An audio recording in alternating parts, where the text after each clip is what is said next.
नमस्कार मंडळी. आज आपण अगदी हॉटेलमध्ये किंवा गाड्यावर मिळतात ना तसे छोले आज घरच्या घरी करणार आहे आणि ते सुद्धा अगदी सोप्या पद्धतीने. चला सुरुवात करूया. तर यासाठी एक भांड्यामध्ये 1 कप पाणी उकळायला ठेवलं. त्यामध्ये 1 चमचा चहापत्ती घालायची आणि मस्तपैकी चहापत्ती उकळून घ्यायची आहे.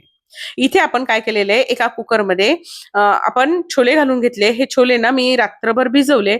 त्यानंतर धुवून घ्यायचे. हे छोले आपण कुकरच्या पॅनमध्ये घातले. छोले बुडतील ना इतपतच पाणी घालायचं. जास्त पाणी घातलं ना मग छोले मऊ शिजत नाही. त्यामुळे छोले बुडतील इतपत पाणी घालायचंय. त्यानंतर एक कांदा घातलेला आहे, एक टोमॅटो घातलाय, 2-3 तेजपत्ता घातलाय, अर्धा इंच दालचिनीचा तुकडा घातलेला आहे, एखादी हिरवी मिरची घालायची आहे, हिंग घालायचा आहे यामध्ये आणि त्यानंतर आपण केलेलं चहाचं पाणी घालायचं. हे चहाचं पाणी घातल्यामुळे काय होतं, की याला रंग तर छान येतोच येतो. त्याचबरोबर याला एक विशिष्ट अशी जी चव येते ना विकतच्या सोल्याला ती येते. त्यानंतर कुकरला 3 ते 4 शिट्ट्या काढायच्या. कुकरची वाफ गेली, की आपण काय करायचे, मसाले त्यामधून काढून घ्यायचे आणि त्यानंतर आपल्या टोमॅटोची सालं काढायची. कांदा, टोमॅटो आपण मिक्सरमध्ये घालायचा आणि बारीक पेस्ट करून घ्यायची. इथे कढईमध्ये तेल घालायचंय. 2 ते 3 चमचे तेल घातले. आवडीनुसार तेलाचं प्रमाण कमी किंवा जास्त करा.